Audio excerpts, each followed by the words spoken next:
I'm saying in Barbie Barbie is so relevant to India. They're all the guys who have been friend zoned, so they went to the library and found a book called Patriarchy. I'm saying it explains where this whole resentment, this thing comes from, rejection. Oppenheimer, mentally it's supposed to be like a blockbuster cinema, but actually it's almost like, people talking to each other in 12 rooms. Or it's almost like 12 Angry Men made into a blockbuster. It was like feminism 101. And had my daughter been like 12 years old, I would have watched it with her.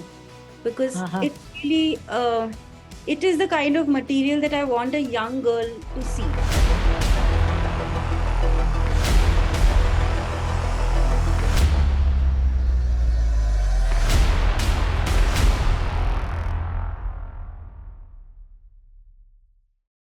Hello and a warm welcome to this new show on Indian cinema, which will be all things topical.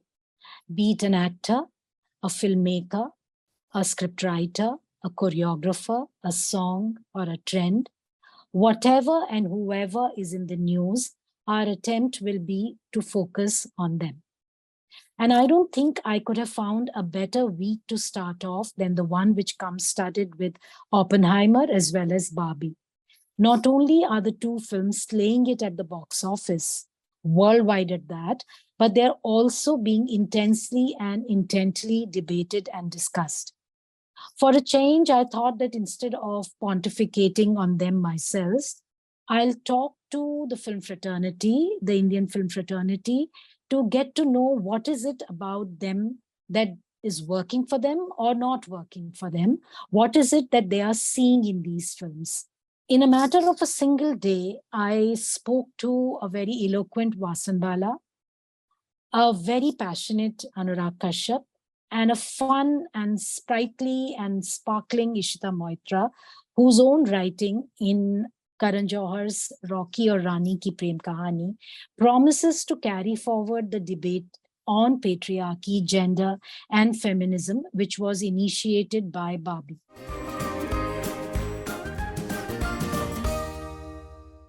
It's so much fun. Barbie was just so much fun. In the sense, I went in there and I got more than what I expected. I was like, you go in with curiosity. What is she going to do with Barbie? Barbie's a doll. Barbie's not even a comic book. Barbie's not even it's a world that I've seen from a distance. It's not a world that I've grown up with. But there are things in that world that we have grown up with. Like we have played house. Yeah. Growing up, right? Yeah. We have done things like that. And Barbie is the most successful version of playing house. And she does that, and she does that with aplomb. In the sense, I was glued, I was laughing, I even cried. The film affected me so much, and I was having so much fun. And I was laughing loud. I really loved it. I felt like in the end, when the Kens were fighting, I always zoom out in action, even if it is like good looking Kens fighting with each other for a bit. And I mean, I got the point that there was men's egos involved, etc. But apart from that long fight, I think it was a fabulous watch. It was really fun. And it was so fun. Feminism isn't seen as fun usually, but it was so fun. And the entire theater was actually, including men, everybody was dressed in pink. I was pretty shocked by that. But I mean, that is the power of that film.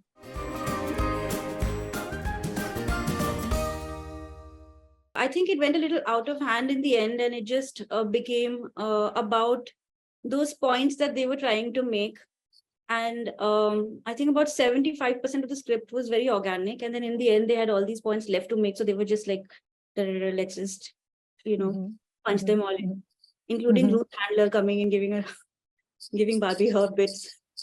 But I love what she said. We mothers stand still so that our daughters can go far and look back. Something to the effect of this. Beginning to end, it's something that really worked very well. I saw it very simply. There's a person who's living in a world. She has to find herself back. To find herself back, she has to travel across 7 seas to another world and find answers. Goes and finds answers and comes back. And she comes back to a world that has changed because she took the journey. And she desperately wants the world to return to normalcy. And they realize that normal is neither that nor this.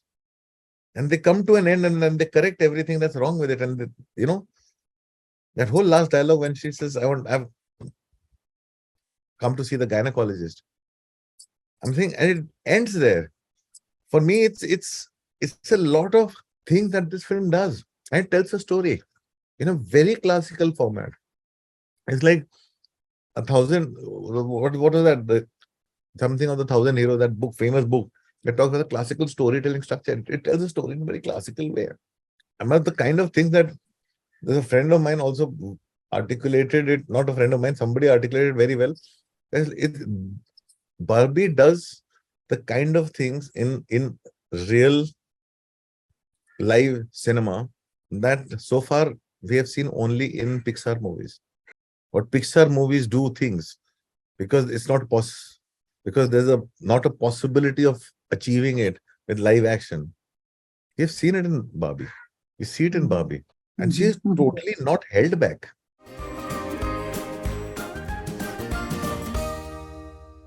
I first want to talk about the choice of America Ferrera, Ugly Betty, as the mother. Because there was so much meta stuff happening in the film, but I thought that was a great choice that they made. She played Yo Soy Betty La Fea, and she was supposed to be so stupid Barbie, stereotypical Barbie against Ugly Betty. And then Ugly Betty is the one who actually, I mean, she had the best lines in the film, even though Ken had great lines. But that little, I think people were clapping in the theater when she did her monologue.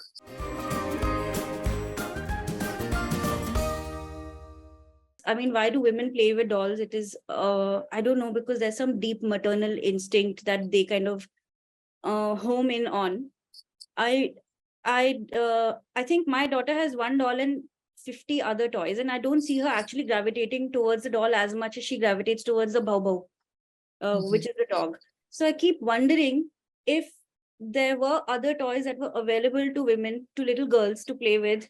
For, I mean, when I was a little kid or when my mother was a little girl, I don't know if we would have been, if we would have turned into the same women that we are today. And I think that's a very interesting takeaway from that film as well. It opens with girls breaking.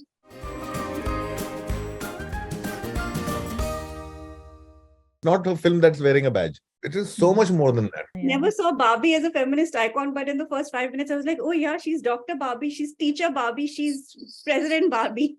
And another great thing about that was when Barbie wasn't brainwashed by patriarchy, when people gave Barbie a compliment, she said, thank you very much, I know I deserve it. Later, when Ken becomes patriarchal and he brainwashes all the Barbies, when he wants to make it Kenland, when she gets a Nobel Prize, she says, oh, I don't know how I got this. I don't know if I really deserve this. I must thank my Ken. I thought it was so brilliant because women can't take compliments. And if they do, they feel like, I don't know if I deserve this. And they're always thanking the men in their lives for the support. You can never just own up to it and be like, no, yes, I worked very hard for so many years and I deserve every bit of this. I thought that was brilliant because this is also like there's usual stuff that you talk about when you bring up the topic of patriarchy, but these are one of the, I mean, this is something that even I hadn't noticed. This is also patriarchy, right? Ryan Gosling, I think, took it up his chin and he was so incredible. Playing a douche, but also giving it the dignity of the lack of knowledge. The dignity of by saying that, I mean is that he doesn't know any better, and only when he knows anything better is there will be something to think. So I think in an increasingly vocal world where you really want to just shut down people and make everyone listen one way, I think that was a really smart thing that kind of Greta did by making a feminist film, by not putting down the male character, but also kind of highlighting the ignorance and the only way of life that this particular character knew. So I think she made much greater leaps and made greater points over there. Why? And just not the monologues, because I mean, the either side of the mindset you are, you're going to be writing a monologue. But then I think the big difference is the Ken character.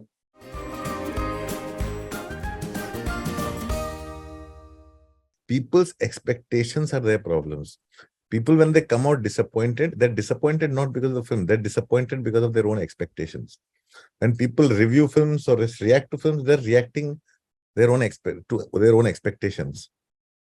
So it is not Greta Gerwig is not a slave to their expectations. If somebody asks me to do a Barbie, I will say, what will I do with it? She's picked up the most difficult subject and gone out and made it her own and has had so much fun with it, and you can see that. And I think it's like she might get access to stars, she might have the money, whatever, but it's like she still doesn't have the Marvel kind of money. Greta Gerwig, what is it people think? Indie spirit, what do you want? The poor man to stay poor and you want Adani and Ambani to get richer. They're like people are their own problems. I'm sorry to say that. They're their own problems. I'm saying No, you but go in and you see something, you should see something for what it is. Where- Barbie is still Barbie. What will you do with Barbie? I'm saying I can guarantee you anybody else cannot. If somebody else, I'm saying now that Barbie has declared to be a hit, I want to see if somebody else does another Barbie, what do they do with it? I mean, where's the substance and the material that comes with the world of Barbie for a filmmaker to explore that pre-exists? Somebody has used every aspect of it and of their own growing up and everything else and created a world that you make me believe in. I'm like, in the sense, the whole action sequence, it reminds me of Andaz Apna Apna, that Salman Khan Shakti Kapoor scene, the way they fight without touching each other. I'm saying, why is Andaz Apna Apna our cult favorite film? And that fight sequence where they're not touching and they're just doing and then like everybody's reacting. I'm saying, why we laughed so much? Till date we laugh so much about it. What is it that then why are we like thopoing our expectations on a Greta Gerwig? This film is so much more. I see it like pure magic on cinema screen. I was full of joy when I saw this film. And literally people going in thinking we are going to watch Greta Gerwig film. She will be like what she did with Little Women or Lady Bird or whatever she did as a writer. And then it's their problem. I'm sorry, she's not going to do the same thing. I face it. For last 12 years, I read reviews which begins with, when we saw Gangs of Wasseypur. The Gangs of Wasseypur is for 12 years ago. I'm making another film. It's got nothing to do with Gangs of Wasseypur. I don't want to put a disclaimer in front of every film of mine like that. It's a problem with people. It's like लोगों का वो है ना जो रोज मेरे को आज भी रोटी दाल चावल सब्जी खानी और रोज वही खानी और वही आलू की सब्जी होगी और वही सब कुछ होना चाहिए, नहीं तो तू मेरी माँ नहीं है, तू मेरा वो ये नहीं है, तू मेरा वो नहीं है. आई एम सेइंग जो हम लोग के एक्सपेक्टेशंस होते हैं ना लाइफ में, वो हमारी प्रॉब्लम्स है. She has gone out, she's had fun, she's made a film that has delivered. Of course, people are divided. They are bound to be divided. When you pick up a subject like Barbie, they'll be divided. People are divided with every film. Which film they're not divided? When we are wearing the glasses of expectations, we are not seeing anything that the filmmaker has put up on screen. We are waiting for what we want the filmmaker to do. We are waiting for the filmmaker to do that thing that it did to me the last time I saw her film. So they just become blind. They don't watch what the filmmaker is doing. That's why I always say you have to go and watch a film. To watch a film, you have to go in with an empty mind, not colored by people's things. I've seen people that everybody's raved about films, and I've gone in and said, what is there in it? Like, for example, I saw Past Lives. I'm like,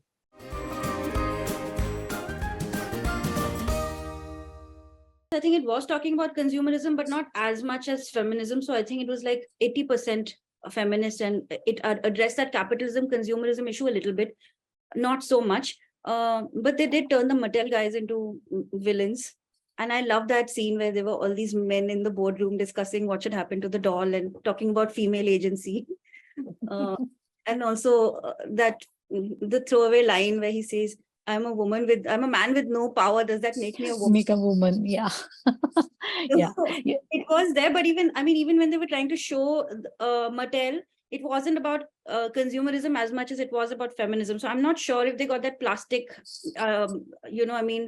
what there are other aspects to the Barbie doll. It's not just about a particular idea of beauty. But for me, I think the most interesting part was that Barbie sees herself as a feminist. She's shocked that in the outside world, people don't think of her as that. one way to look at it is also a cliche, but everything about Barbie is also a cliche. But at the same time, it's all fresh. It's all new. For me, I was seeing the filmmaker. For me, I'm like, I was watching the film, and I was like, how fun this Greta Gerwig person must be in life. Because if you see, Barbie for me is not very far away from Little Women or Frances Ha. It's not very far away from it. It's a totally different uh, DNA, totally different spine, but it's not very far away from it. And you can see a person whose ideas are spontaneous, is courageous enough to go out and use them. There is a fight scene. Where is that sequence? Hi Barbie, hi Ken, hi Ken, hi Barbie, hi Ken, hi Ken. I'm saying that sequence. I'm saying, how far do you take it? Everybody's Ken and everybody's a Barbie, and yet they have this whole, distinction between them. And there are all those dolls who did not sell, who were ignored. They kept lying on the shelf. They were also there. They also had an existence. Every doll had an existential crisis. Yeah. It is a very existential film. It looked like a 2-hour SNL sketch, which is, like a celebrity SNL sketch, which is making all the right things, making all the right points, taking a dig at the producer themselves. And I think the producers are smart enough to keep all that. I mean, no one's stupid. Everyone knows if there's money to be made, laugh, they can laugh at themselves. And by acknowledging that, and we can see the opening weekend has been like 155 million or something. So I think it's really a smart way of putting a mainstream thought across. But if it gets a conversation going, and if it is giving a filmmaker like Greta such power, why not? I mean, I don't mind if the film engaged me throughout on it. I'm just so happy that she now has a blockbuster under her belt. She can keep making a couple of more blockbusters and then maybe go back to indie, or she'll have the power to cast big stars for her other films. I mean, this is incredible for any indie filmmaker to have this kind of power to turn producer, to give other people an opportunity.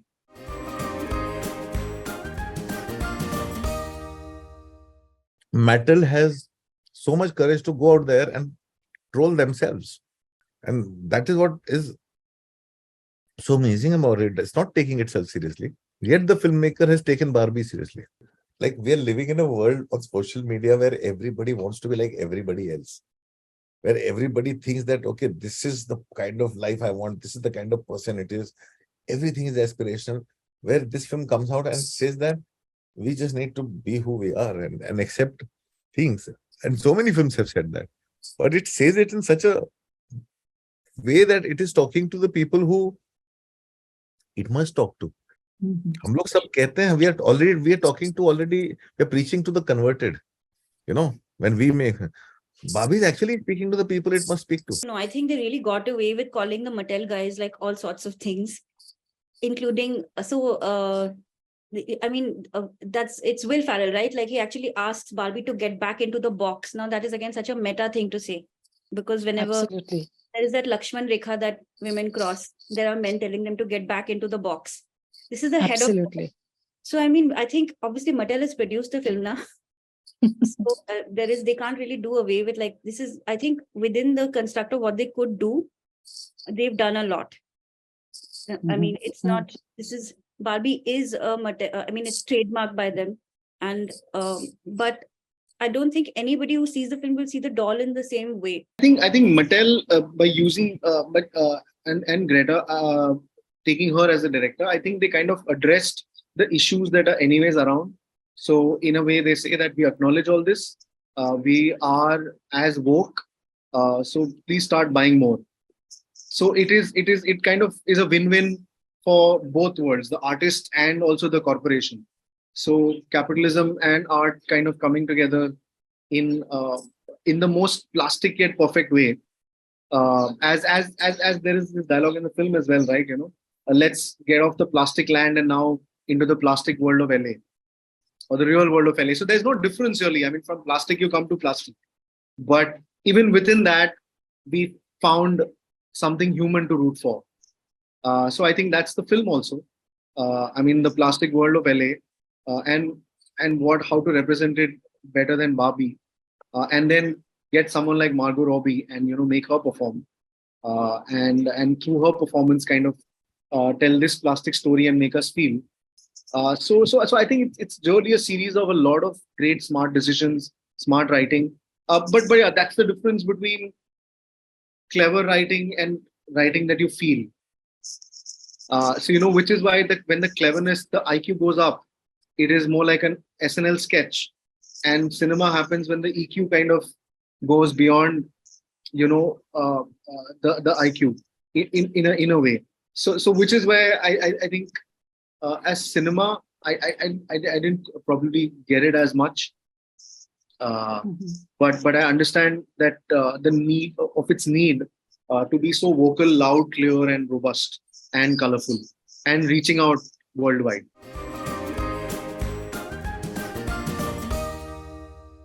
My thing was, let me go and see, like, what is she going to do with the world?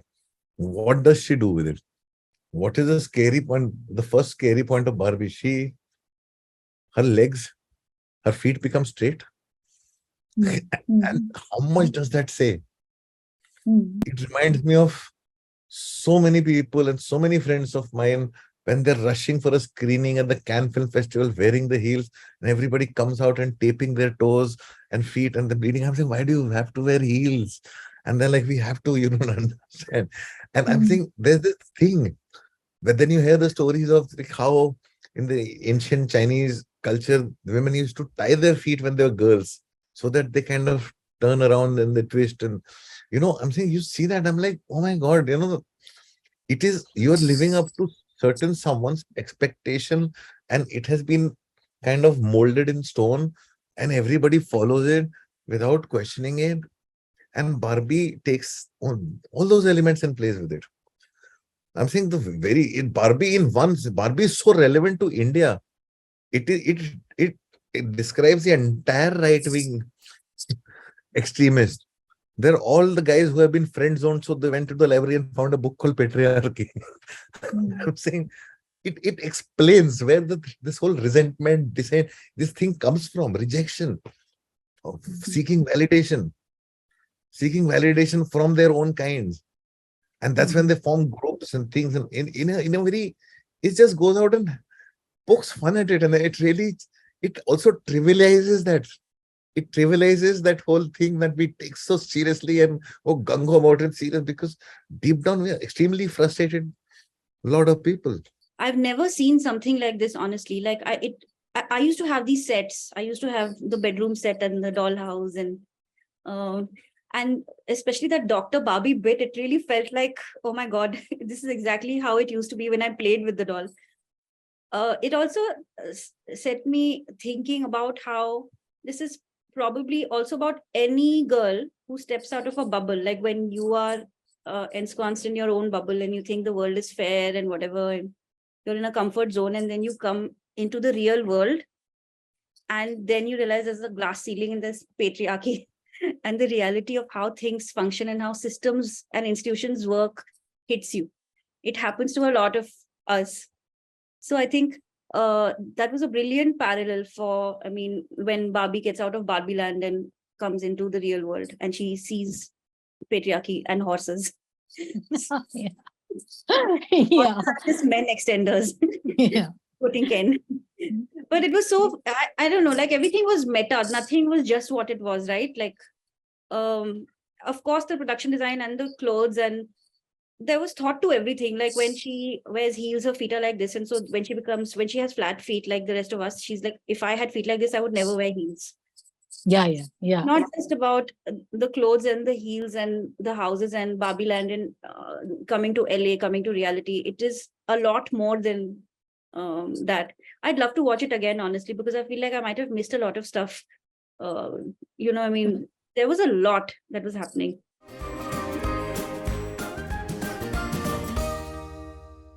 Yeah, it celebrates it. It celebrates pink. I don't know. I've been talking to some young women in the writers' room for a show that I've created, and we were talking about the Bechdel test and how we've been always told that there should be this Bechdel test and women should not talk about only men. But then we were talking, but who's made this? I'm sure Bechdel is a man. because women want to talk about everything. We're not like men. When two best friends meet, when they're men, mostly, not generalizing here, I'm sure there are different kinds of people, but they're talking about cricket and politics and football and things that are bothering them about the world. But when I meet a girlfriend, when I meet someone I'm really connected with, I talk to her about what is happening in my life. And if what True. is bothering me at that point is a man, then why should I not talk about it? So True. similarly, the color pink, it is it was supposed to be girly. It was supposed to be, you as an intelligent feminist were supposed to reject it. But this film celebrates it. I don't know, I just loved that. Like, I just loved that it was intelligent and it was fun and it was feminist at the same time. I call it escapist feminism. I really enjoy that, Mhm. because there are points to be made, and they can be made in a really fun, humor, full of humor way as well.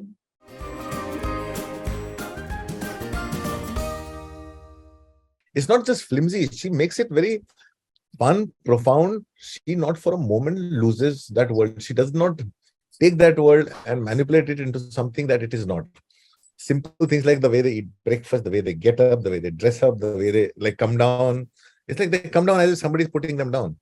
They do things as if somebody's making them do that. And the Mhm. two worlds connect so well because it feels like there's one person in this one world who's controlling this world. Is that girl or a woman who growing up, she's seeing, and it's her perspective, and from that thing, and it is beautiful in the sense. I saw the film and I was like, so many people didn't like it, and some people said, "Is this that?" I'm saying, I found it even reductive that people reduced it to just being watching it from a feminist lens. It's so much more than that. This film is so much more than that.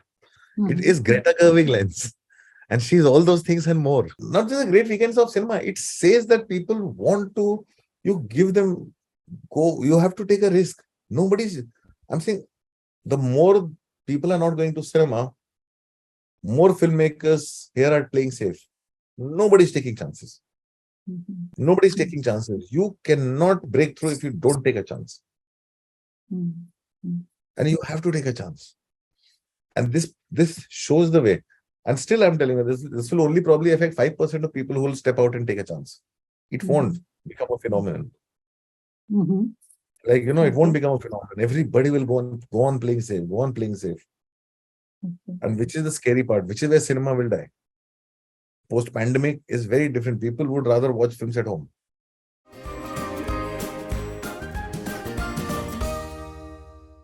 It's off Hindi films, by Hindi films, for Hindi films, and it is that sort of film that um, I was craving. I don't know about everyone else.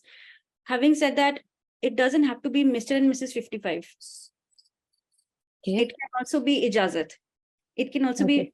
be by Mr. and Mrs. 55. I mean, I've seen it. It's really fun, but there's a taming of the shrew kind of element in it. Yeah. So this is it's an intelligent thinking woman, and there are these ideas of masculinity. When you see the film, then you'll know that we are trying to question, but we are trying to do it in a very, very fun and wholesome way. And I think there are many. I was just watching Kaho Na Pyar Hai again. And so I saw Hrithik Roshan part 2 when he's reborn as Raj in New Zealand. Not reborn, like the second, the doppelganger. There's consent even in that film. So it's not that all, when he asks, he basically tells Amisha Patel's character that if you don't want this to go anywhere, it won't. I'm just going to go back. I won't follow you. I won't force you. So you take a call. So this was like in what, 2000, I think, or 2001. I'm not sure. But what I'm saying is, it's not that all Hindi films, popular Hindi films, have only been it's like Barbie in the box. They're not all equally patriarchal. And I think the ones that we love as women, like even DDLJ, I just recently read Paromita's brilliant piece on it, and how there was so much. It was actually Simran's story, and Simran making certain choices, and people, including her father, who is the patriarch, coming around eventually, and keeping Simran's needs in the center of the story. So the story, these are like, that is one of the most popular films of all time. So it's not that every Hindi film that is ever done well um, is patriarchal. This is also a big generalization, and it's very cool to just say anti-Bollywood things now, and it's just. But those of us who love it, who love this kind of cinema with song and dance, will always. This is, I mean, you can't. कोई आपके lover को बुरा बोलेगा तो आप उसको, आप उसको छोड़ तो नहीं दोगे. So it's one of those things. This is a phase that people are going through. But like Shah Rukh, we will stand here with our open arms And embrace everyone. I mean, now we look at Ranveer Singh in the promos and we're like, what is he doing in the film? But he's the best thing in the film. And his performance is pretty incredible. And what Ryan Gosling's Ken has done in Barbie, a bit of that has been handled by Ranveer's character in Rocky or Rani, I think in a very interesting and effective way.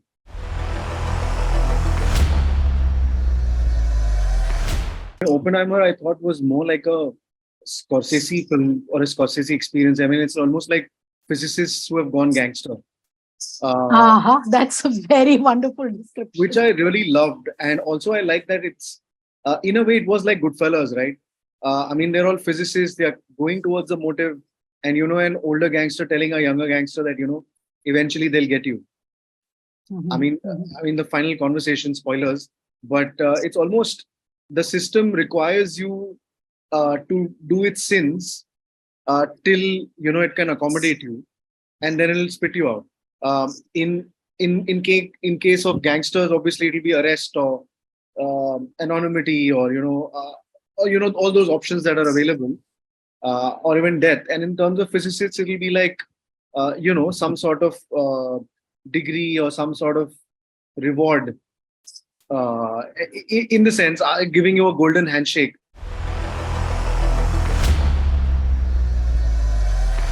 Nolan, as a filmmaker, influencing us for over 20 years. And obviously, he's also inching towards his own, because there's always the bigger Nolan film to follow the bigger Nolan film. But is Nolan doing that? Is Tarantino doing that? And are they also reflecting upon themselves in a way? Because they also know the system. I mean, once it's done with you, it is going to spit you out. So there's so much more emotions that I take away from Oppenheimer, not just the film, but also the evolution of the filmmaker, where the filmmaker is at, what point, what is the filmmaker trying to say.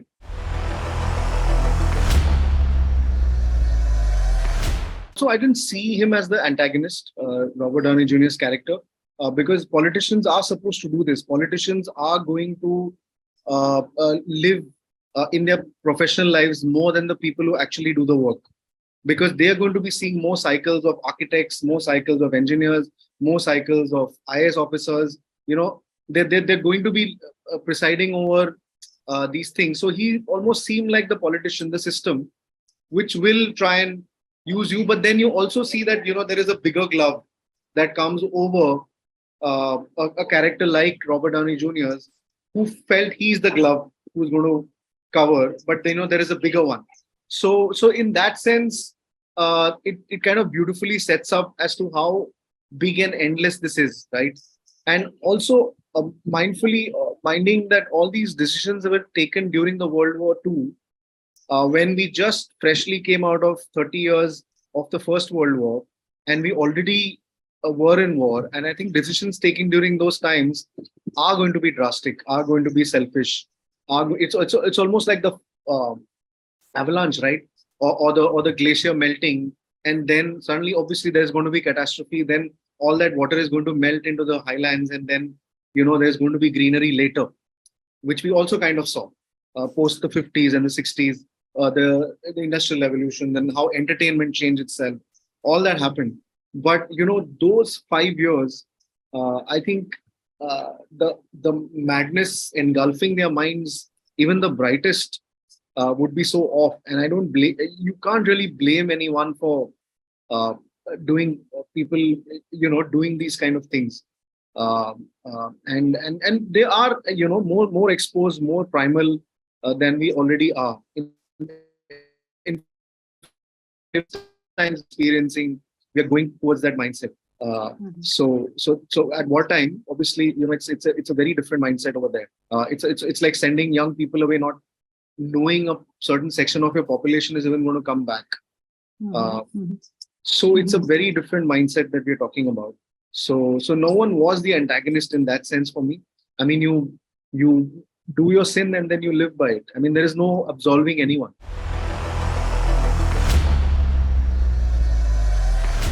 I think probably he's finding peace that probably himself, wherein he's talking about bright people who see beyond what is, and the price that they have to pay in a world that only sees what is. So within that, you're always going to be having a lot more dimensions to see and experience, and people who are constantly going to keep saying to you that, because that is not what they are seeing. So it's always going to be because your world is this big, everyone's is this small. So there's always going to be that jostling for space problem. So which is what probably he's trying to tell with this troubled guy as well. And which is what which also takes me back to one of the great war films, like, even say in a slightly more different way, say the Born on the 4th of July by Oliver Stone. So, there is a time where the system or the circumstances tell you this is the right thing to do. And as bright young people, they follow that. And when they come back, the society has already changed because they needed you for a particular purpose then. They don't need you anymore for that particular purpose anymore now. So then for that particular person, finding his space or her space becomes really difficult. Because you were really important and seemingly indispensable at one point, and then you're completely dispensable. So I think with Oppenheimer as well, probably that happened. And he also was shown as an interesting character who was not just a plain physicist, but also someone who knew how to use the media, who knew how to use the political hierarchy. So I think it was a much more complex portrayal of someone who was also in the power race in a sense, even if he's coming from a more intellectual pursuit. So that kind of makes it much more enriching, and also gives you enough motivation and incentive to go back in time, read more, and then probably revisit the film a little later to find more context for all this.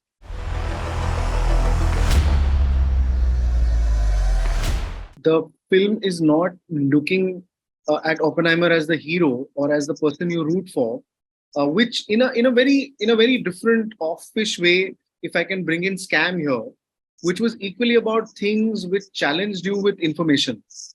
It was unrelenting talk of the stock market, which majority of our people don't know. But somehow as people, we kind of root ourselves with entertainment that shows people getting money out of the system. So maybe the connection was a little forgiving in that sense. It's not about the war, even bombs, right? In a very gangster way, it is an attractive proposition for a lot of the audience. But what Scam did was it made a hero out of Harshad Mehta. And so I think you didn't mind the chatter, because after every 2 minutes, there is that incredible background score playing and Harshad Mehta walking away in slow motion. But here, it is not about Oppenheimer, taking over the room or, letting everyone know he's the boss and walking away in slow motion. So the chatter kind of, it stays within context, which is why it is a little more hard to grasp. Wherein, if it was like some great music playing or Oppenheimer always solving things till he made the bomb.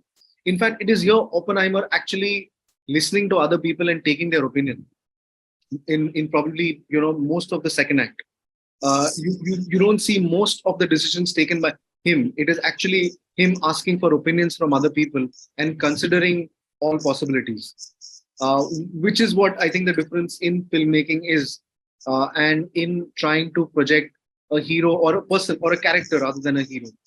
So which is why I think even Nolan kind of took the difficult choice of not leading us with the protagonist, but leading us with the situation and the context. So maybe it was tiring because of that. The information, that is the overload of information.